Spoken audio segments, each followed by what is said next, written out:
আজকে যেন দিনটাই ছিল গুরুজিদের কথা শুনে। আজকে বেরোনোর কোনো প্ল্যান ছিল না, হুট করে মেসেজ এলো যে আজ থেকে আমার ক্লাস স্টার্ট, মানে আমার ক্লাসের কথা বলছি।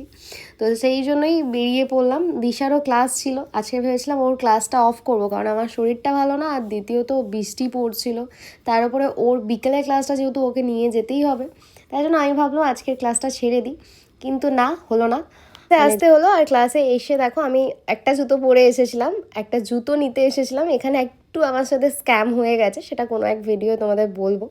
যাই হোক, আমি চলে এসেছি মন্দিরে, আর ওদিকে দিশা করছে ক্লাস। এখানে হচ্ছে আজ থেকে আমাদের এখানে ক্লাস স্টার্ট হচ্ছে, মানে রথের পর থেকে হয়তো শুরু হয়ে যাবে।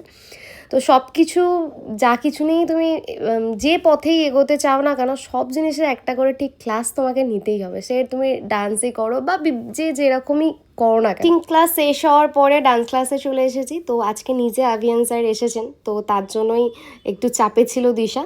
তো ফার্স্ট ক্লাসটা ওদের শুরু হয়ে গেছে, ওটা শেষ হয়ে গেছে, দেন নেক্সট ক্লাস। দিশা যেহেতু দুটো ব্যাচ করছে এখন নতুন। আজকে যেটা ভালো লাগলো, দিশার নামে কোনো রকমের ডান্সের প্রতি কোনো রকমের কমপ্লেন শুনতে হয়নি। আমি দিশার ব্যাপারে কমপ্লেন করতে গেলাম, স্যার আমাকে বললেন যা করছে ঠিক আছে, ওর বয়সে এটাই ঠিক আছে। তো তারপরে চলে আসলাম দোকানে, ফার্স্ট শুভজিতের দোকানে গেলাম, তারপরে ভাই এসেছিলো, ভাইয়ের সাথে দেখা করলাম। দিশা নিয়ে এসে তো একাদশী ছিল, কিচ্ছু খাওয়া হয়নি, লাস্ট